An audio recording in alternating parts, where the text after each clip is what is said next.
Hello everyone.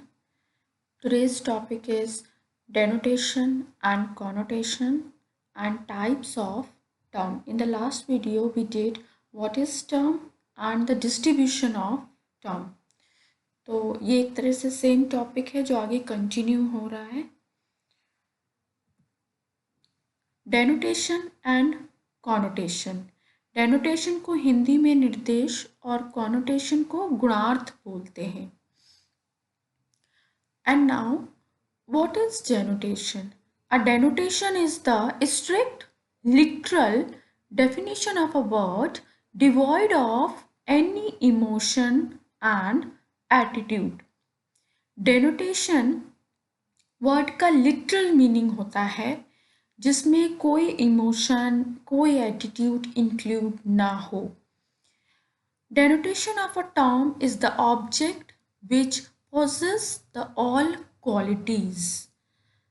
So denotation एक object को refer करता है, एक ऑब्जेक्ट जो क्वालिटीज को बियर करता है. For example table. टेबल इसका एक लिटरल मीनिंग है, एप्पल का एक लिटरल मीनिंग है, लैपटॉप का एक लिटरल मीनिंग है जिसके बारे में हम सब अवेयर हैं. What is mean by these term words. और इसमें हमारा कोई इमोशन या एटीट्यूड कनेक्टेड नहीं है. एंड क्वालिटीज़, तो डेनोटेशन क्वालिटीज़ से कैसे रिलेटेड है. वो ऑब्जेक्ट जैसे टेबल कहा तो टेबल की कुछ क्वालिटीज़ होती हैं जैसे वुडनेस या स्क्वायर शेप या ग्रीन कलर या येलो कलर, व्हाटएवर. कोई भी कलर हो सकता है, कोई भी शेप हो सकता है, ठीक है. 4 लेग्ड होती है या 2 लेग्ड होती है. सो डिफरेंट क्वालिटीज़ हैं. लेकिन क्वालिटीज़ को जो बियर कर रहा है वो ऑब्जेक्ट, वो डेनोटेशन को रेफर करता है.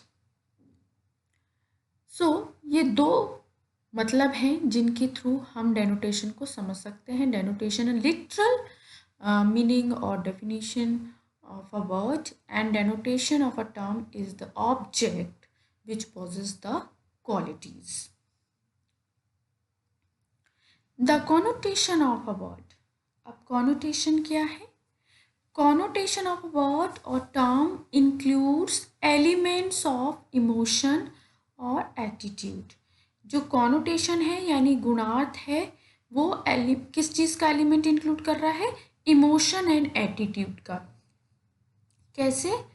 एंड कोई भी दूसरे सेंस में, जैसे कि हमने डेनोटेशन के लिए कहा कि एक ऑब्जेक्ट जो क्वालिटीज बियर करता है, तो कॉनोटेशन में क्या है? That set of qualities. Connotation of a term is the set of qualities which can be positive and negative both, possessed by the object, denoted by the term. तो एक ही चीज में हम दोनों को समझ सकते हैं. एग्जाम्पल के लिए अगर हमने टेबल का एग्जाम्पल लिया तो टेबल एज अ ऑब्जेक्ट ये डेनोटेशन को इंडिकेट कर रहा है and the qualities of the table ये कॉनोटेशन को इंडिकेट कर रही हैं.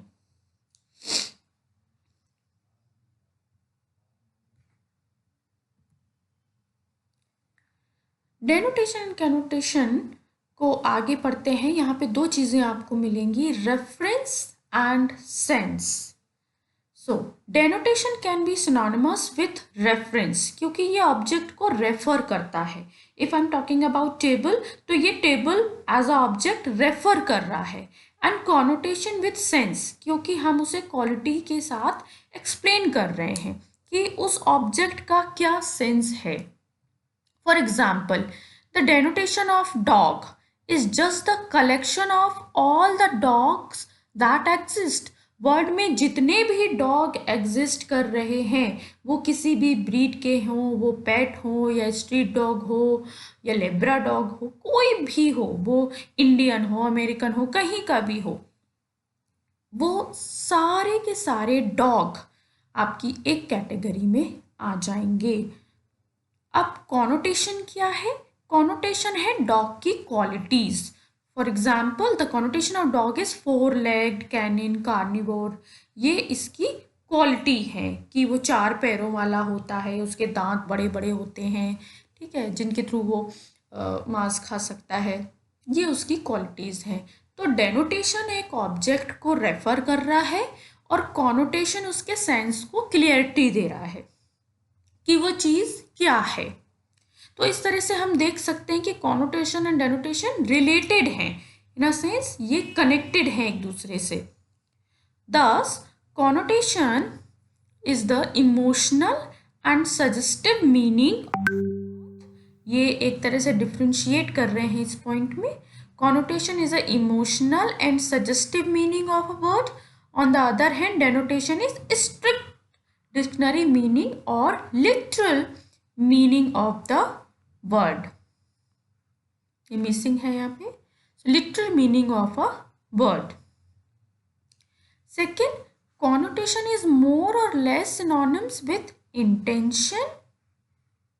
In contrast, denotation is more or less synonymous with extension. Now we have two new words, intention and extension. So question arises that what is the meaning of these words? Intention and extension, इनका क्या मतलब है? So in the next slide, extensional and intentional meaning of the word. जिस तरह आपने connotation and डेनोटेशन को समझा है, उसी सेंस में आप इस दो वर्ड्स को भी समझ सकते हैं। Intention and extension describe two ways of indicating the meaning of a word or term. Intention and extension both are correlative words actually that indicate the reference of a term. एक शब्द का क्या दो मीनिंग होते हैं और वो किस तरह के दो मीनिंग होते हैं, वो एक्सटेंशन एंड इंटेंशन के द्वारा समझाया गया है। So, an intention is an any property or quality or state of affairs connotated by a word, phrase or other symbol. यानी जब हम एक शब्द या एक फ्रेज या अदर सिंबल के द्वारा प्रॉपर्टीज के बारे में बताते हैं, क्वालिटीज़ के बारे में बताते हैं, कॉनोटेट करते हैं, यानी उसके गुणार्थ के बारे में बताते हैं कि क्या गुण है उसके अंदर, तो वो उसका इंटेंशन या इंटेंशनल मीनिंग होता है। Now extension indicates its range of applicability by naming the particular object that it denotes. यानी देखो एक्सटेंशन का मतलब होता है और एक्सटेंड करते जाना, चीज़ों को और एक्सटेंड करते जाना, बढ़ाते जाना। तो अगर एक वर्ड है, जैसे कि मैंने कहा डॉग है, तो उस डॉग में उसका कोई एरिया नहीं है कि यहाँ पर्टिकुलर डॉग की बात हो रही है या उसकी कोई लिमिटेशन से, नहीं, हम एक्सटेंड करते जा रहे हैं। दुनिया में जितने भी डॉग हैं वो सब उस कैटेगरी में आ रहे हैं, इसलिए ये इसका एक्सटेंशनल मीनिंग है। तो मतलब वही है कि हम एक ऑब्जेक्ट को ही रेफर कर रहे हैं। So that's why we are saying extension is a synonyms for denotation and intension is a synonyms for connotation. Thus, extension can be translated as denotation and reference, and intention can be translated as comprehension and connotation. So in short, the extension of a concept or expression is the set of things. So the extension of a word cat is the set of all cats in the world. जैसे कि मैंने dog का example दिया, उसी तरह cat के बारे में भी कह सकते हैं। And the intension of the word cat is 4-legged, 1-tailed, ये उसकी क्वालिटीज हो गई। So extension can be translate as denotation and reference, intension can be translated as connotation. Relation between connotation and denotation. This is important and interesting. ये कैसे interested है कि इनका relation inverse relation होता है। अगर एक घटता है तो दूसरा बढ़ता है, एक इंक्रीज होता है तो दूसरा डिक्रीज होता है। सो कॉनोटेशन ऑफ अ टर्म ये रिलेशन हम देखेंगे, बट उसके पहले कुछ इंपॉर्टेंट पॉइंट है। वो क्या है? फर्स्ट पॉइंट जैसे दिया है, connotation of a term determines its denotation. This is important. Connotation of a term determines its denotation, but denotation of a term does not uniquely determine its connotation. इसका क्या मतलब है कि जो क्वालिटीज हैं, क्योंकि connotation is all about qualities of the thing, तो जो क्वालिटीज हैं वो थिंग को डिसाइड कर सकती हैं, डिटरमाइन कर सकती हैं, बट थिंग क्वालिटीज को डिटरमाइन नहीं करता। For example, for instance unicorn, they don't exist in the word actually, but people know the meaning of the word unicorn in the sense of knowing its quality or connotation. Like unicorn means a horse like animal with one long horn on its forehead. तो हम वैसे चीज़ों को, unicorn को नहीं जानते, लेकिन अगर कोई आपको बता दे कि वो एक हॉर्स की तरह होता है, उसके माथे में एक लंबा सींग होता है, तो आप उसको इमेजिन कर सकते हैं और उसको डिनोट कर सकते हैं। उसका जो डेनोटेशन है, यूनिकॉर्न जो डेनोटेशन है वो डिटरमाइन कर सकते हैं। लेकिन अगर मैंने सिर्फ यूनिकॉर्न बोला तो आप उसकी क्वालिटीज को डिटरमाइन नहीं कर सकते। That's why one may know the connotation of a term without knowing its denotation. So this is important point. Connotation of a term determines its denotation, but reverse is not possible. Second point, two terms having different connotation may have the same denotation. ये कैसे? इन्होंने कहा कि एक दो terms हैं जिनका connotation different है, यानी क्वालिटीज डिफरेंट है, बट उनका डेनोटेशन एक है, यानी वो एक ही ऑब्जेक्ट को रेफर कर रहे हैं, उसका लिटरल मीनिंग एक ही है। For example the word house and home, house and home, इनका लिटरल मीनिंग क्या है? A place meant for human habitation, यानी इंसान के रहने की एक जगह। हाउस भी इसको रेफर कर रहा है एंड होम भी इसको रेफर कर रहा है, बट द फीलिंग्स और emotions associated with these two words are different. इनके साथ जो फीलिंग और इमोशन है इन वर्ड्स के साथ वो डिफरेंट है। कैसे?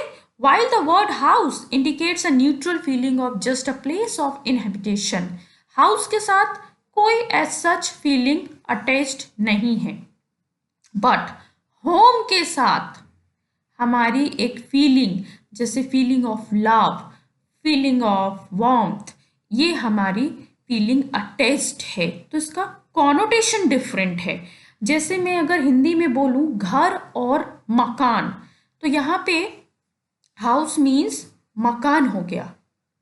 मकान क्या होता है? मकान होता है ईंट, पत्थर, बालू, सीमेंट से बना हुआ एक स्ट्रक्चर जिसमें अभी कोई नहीं रहता और उसमें किसी की भी फीलिंग अटैच नहीं है, वो सिर्फ एक मकान है।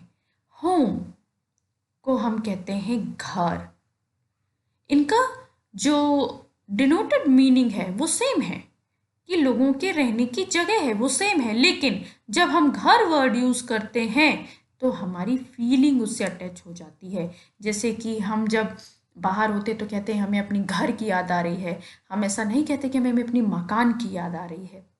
या जैसे होम सिकनेस होती है तो होम सिकनेस वर्ड बोलते हैं हम, ना कि हाउस सिकनेस वर्ड बोलते हैं। तो ये है इसका कॉनोटेशन जो टाइम के साथ चेंज भी हो सकता है। Now, third point is very important. Connotation of a term determines its denotation. ये हमने पहले ही देख लिया, ये हमने पहले पॉइंट में डिस्कस किया है। Connotation and denotation vary inversely. Now, this is important. When connotation increase, denotation decrease. And when when denotation increase connotation decrease. तो ये जो इनके बीच रिलेशन है दिस इज इंपॉर्टेंट, और इस रिलेशन को हम एक चार्ट के थ्रू देखते हैं। This is a chart. अब देखिए इस चार्ट में पहले मैंने सिर्फ एक क्वालिटी ली, सिर्फ एक क्वालिटी इंडियंस। तो इसमें क्या आ गए, all Indian human being, man women children and so on, जितने भी लोग होंगे इंडियन वो सब आ जाएंगे इसमें। अब मैंने इसमें एक क्वालिटी और बढ़ा दी, Indian plus educated.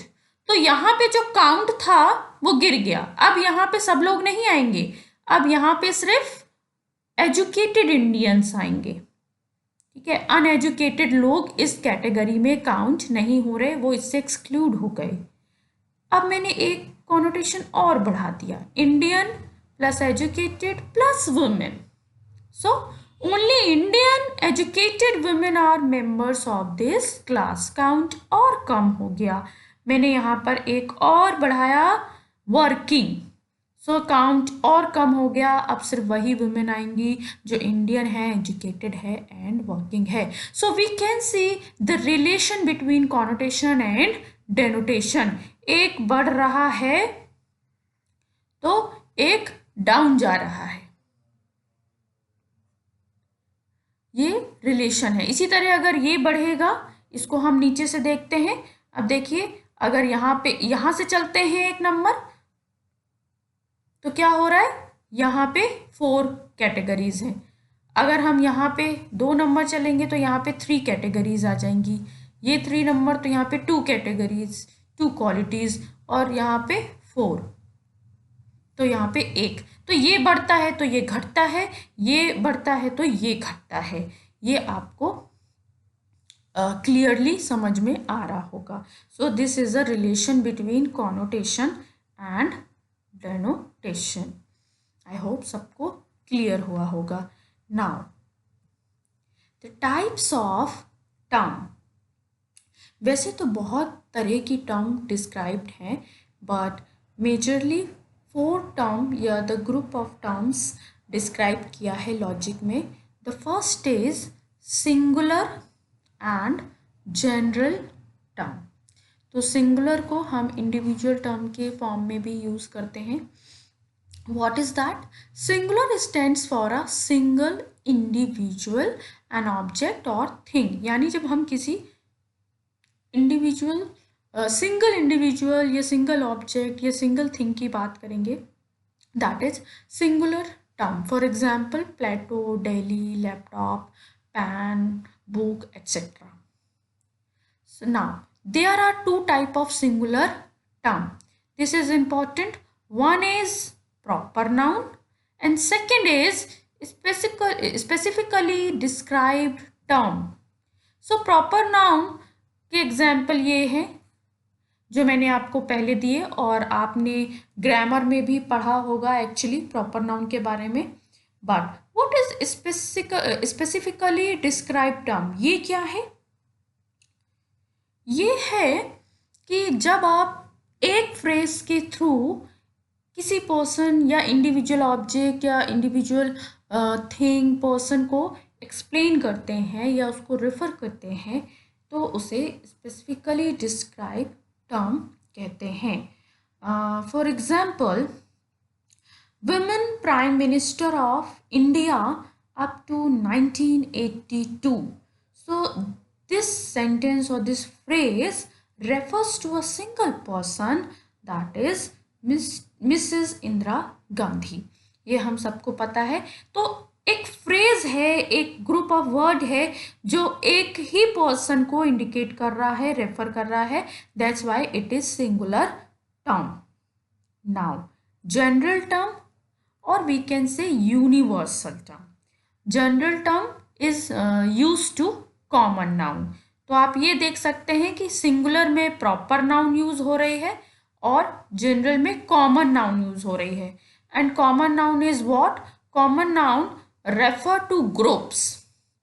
For example mans और कॉलेज, सॉरी यहाँ पे ई आएगा, man, college, animal etc.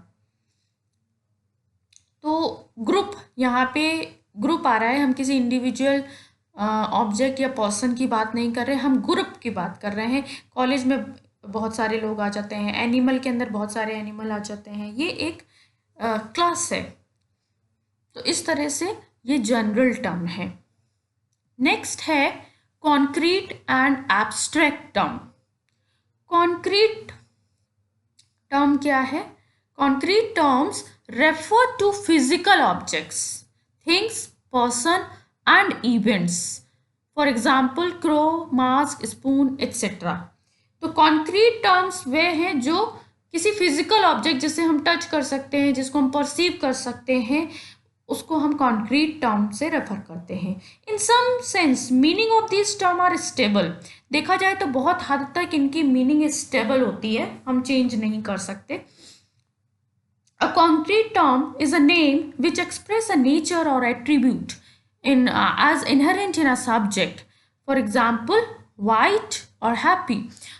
For example, ये एक अलग तरह से एक्सप्लेन करने की कोशिश की है कि अगर हम बोलते हैं वाइट तो ये अपने आप में एक कॉन्क्रीट टर्म हो जाएगी, क्योंकि हम उसको किसी ना किसी ऑब्जेक्ट से रिलेट कर देंगे, जैसे वाइट बॉल और हैप्पी पर्सन।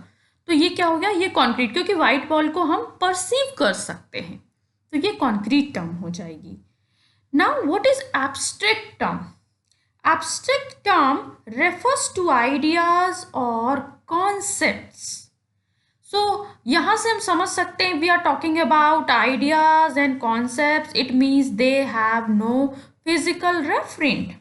अब आइडियाज का तो कोई फिजिकल रेफरेंट नहीं होता। For example love, we know about the love but we cannot touch it because it is an idea or a concept. Democracy, feminism, greenness.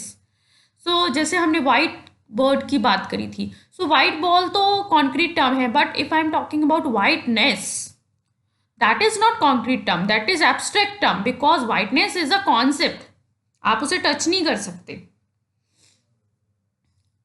And another point about abstract term, adjectives are not abstract term because an adjective refers to quality as qualifying object. इसे जैसे मैं explain करूँ, for example, flowers are red. So here the word red is not abstract term because it refers to quality of redness as qualifying flowers. क्योंकि वो जो red है वो flowers को रेफर कर रहा है, रेड फ्लावर्स को रेफर कर रहा है, जिसे हम देख सकते हैं, तो वो कोई एब्स्ट्रैक्ट टर्म नहीं है। But if I am talking about redness of the flower, तो वो एब्स्ट्रैक्ट टर्म है because we can not perceive redness. So and if I give another example, table and tableness. So you can perceive table as an object, but you cannot perceive tableness because this is abstract term. So an abstract object is an object that does not exist at any particular time or place. Positive term and negative term. What is positive term and negative term? So a positive term is one which signifies the presence of some attributes. For example, present, living, voters, etc. Positive यानी हम positively जिसे define कर रहे हैं, possible और बहुत सारे words हैं। हाँ, नेगेटिव टर्म इसके अपोजिट है। जब हम जो पॉजिटिव टर्म होती है, जब उनका अपोजिट वर्ड यूज़ करते हैं तो वो नेगेटिव टर्म होती हैं। For example lifeless, unequal, impossible. So जो एब्सेंस को सिग्निफाइज कर रहे हैं। ठीक है, देन हाँ, here is a important point actually. क्या इम्पॉर्टेंट पॉइंट है कि negative term are not to be confuse और मिक्सड विथ नेगेटिव प्रपोजिशंस।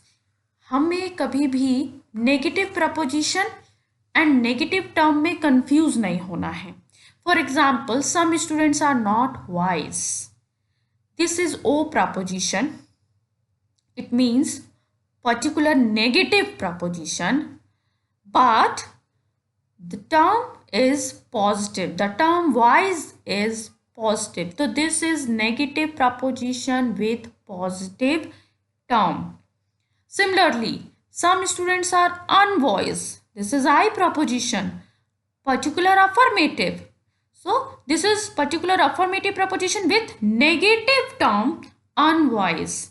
सो हम ये नहीं कह सकते कि नेगेटिव प्रपोजिशन में हमेशा नेगेटिव टर्म ही यूज होगी और पॉजिटिव प्रपोजिशन में हमेशा पॉजिटिव टर्म यूज होगी. वी कैन नॉट से लाइक दिस. सो ये एक इंपॉर्टेंट पॉइंट है जो याद रखने वाला है कि नेगेटिव प्रपोजिशन में भी पॉजिटिव टर्म यूज हो सकती है.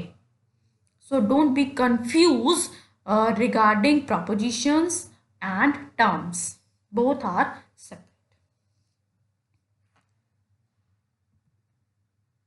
Then collective and distributive term.